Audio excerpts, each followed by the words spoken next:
Pepper says, are you ready for an updated basement tour? I know I am.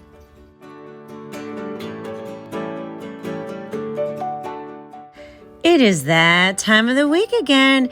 It is time to get back down into this hoarded basement and give it an updated tour. This has been a very highly requested video, so let's begin. This area right here, when you first come down, Miss Pepper is awaiting us. This is hubby's gym section right over here. So this is the workout section that he has created. And there's also some workout equipment over on the other side where we had opened up. Now, it does look like it's been a little more filled in, but at least it's been filled in with more labeled bins. We know what's actually in them. This is something that I like to call rough organization. And from someone who's recovering from being a level 4 hoarder, the fact that it's all organized and labeled into bins and not thrown in the big trash piles that you've seen in the past, this is a huge step. And a lot of these bins over here, like right over here, this is all yard sale bins over here, yard sale and selling. And yes, I am doing everything in my power to make sure that I have at least one fall yard sale. I'd love to have 2, but that would empty out so many bins. As long as the weather cooperates, I don't see that being a problem. So these bins too will start to go to the yard sale, be given away, be donated, downsized even more, because now it's labeled and I know what I actually have. Now, this space that was opened up during the beginning of the year, new things have come in. This is hubby's new ab workout item. Also, Pepper's bed. She loves sleeping in it. And it's just temporarily here because it's an open space until we define those areas like workout station, office, craft area. Speaking of craft area, this was also added in the newly opened up area, is a temporary art desk. Hubby was working on a project. He's painting. This was just a temporary thing for now because, hey, it was an open space and he could work in it. And just over the desk is all of the craft bins.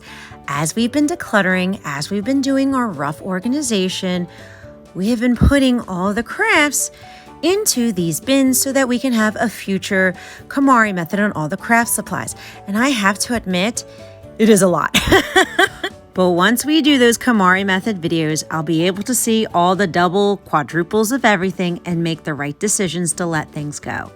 Now over here, this shelf back here, all of these tubs, these are hubby's clothes. I know they're not labeled, but we know that hubby's clothes are in here. So, off camera, he'll be probably doing a KonMari method on all his clothes too, and that'll open up more space. But as we move to the next shelf over here, this is kind of where I was funneling all the kids' schoolwork. I'm very attached to it, but the fact that now it's all in one place, I'm going to do a KonMari method on that and condense it into one tub. These tubs are also some of hubby's and some pool bins too. And once we're done decluttering all the basement of its trash and funneling it into these bins, we will officially organize it the proper way. Now let's come out of this first front section, which is a pretty large area, and over to hubby's workout section. You can see over here, this is where the workout equipment lives, and he does use it every day. Now, next to that, alongside the steps, there's another shelving unit that has some sentimental bins in here, whether it's the kids or my childhood stuff. It's in bins, it's labeled, we know what's inside of them. So again, we can do future KonMari methods in each category to downsize things even more. And next to that is the infamous Christmas cave. Yes, a lot of holly jolly joys stuffed back in there. Well, there's also some Easter stuff in the purple bins, but I digress. This is the Christmas cave that we will be doing another KonMari method in it this November because it's been 2 years since we've done one.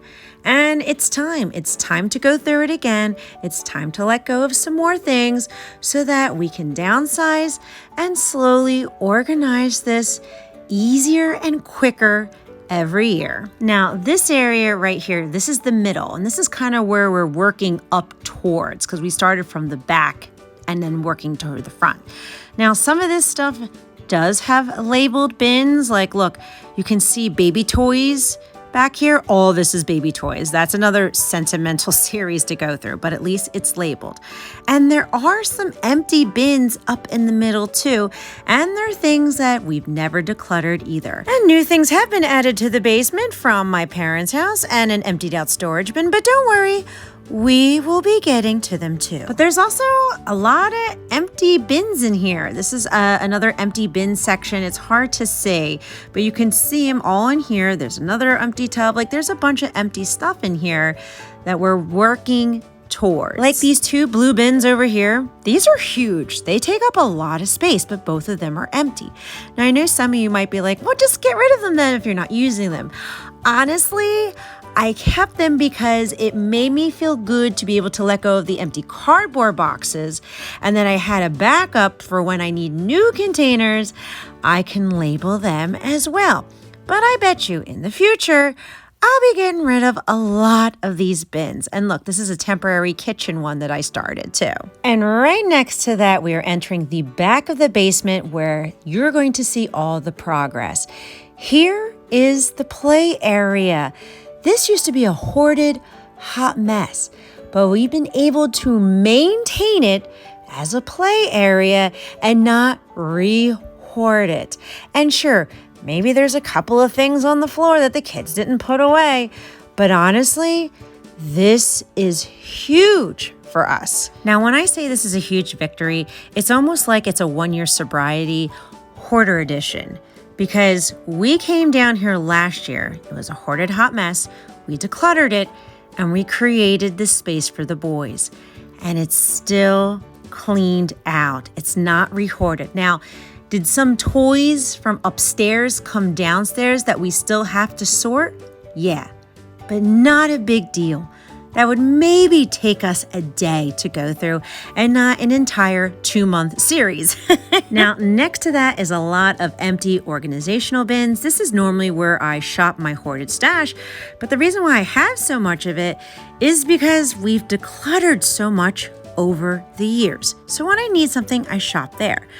But this little section next to it, I actually didn't declutter it, right? Where this closed thing is, we didn't declutter this section yet. We'll get to it, but this is like, we kind of skipped over it for some reason. I'm not sure why, but hey, it's ADHD, and you know we will totally get to it.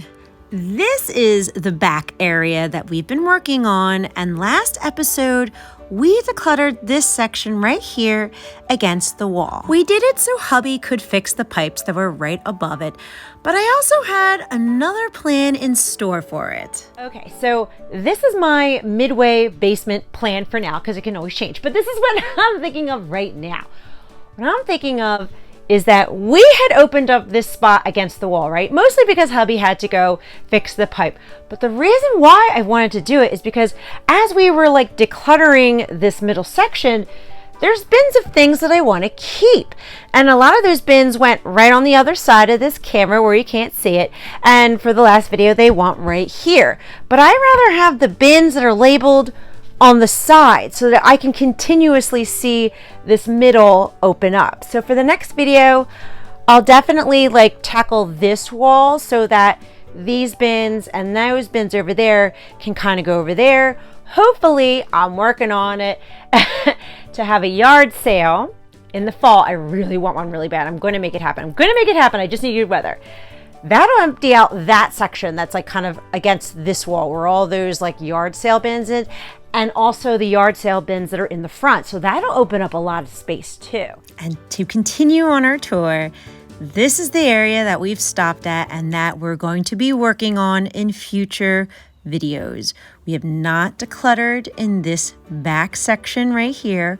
We're going to be working through that and opening up this space too. This is the working the back to the front.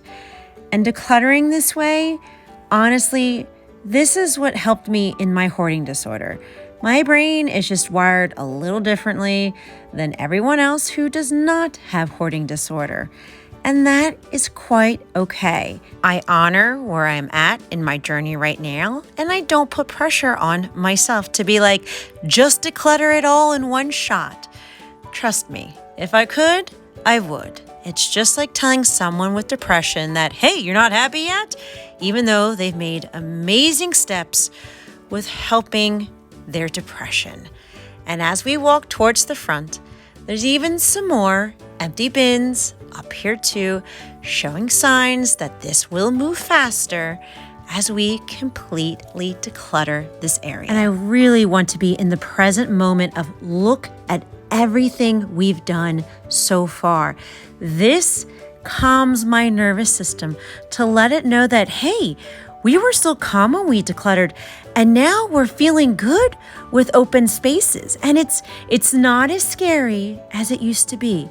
And we'll continue moving forward, and we'll continue to get better and better. And one day in the future, I will show you a completely cleaned out basement video, and I cannot wait until that day when we have an organized, functional basement.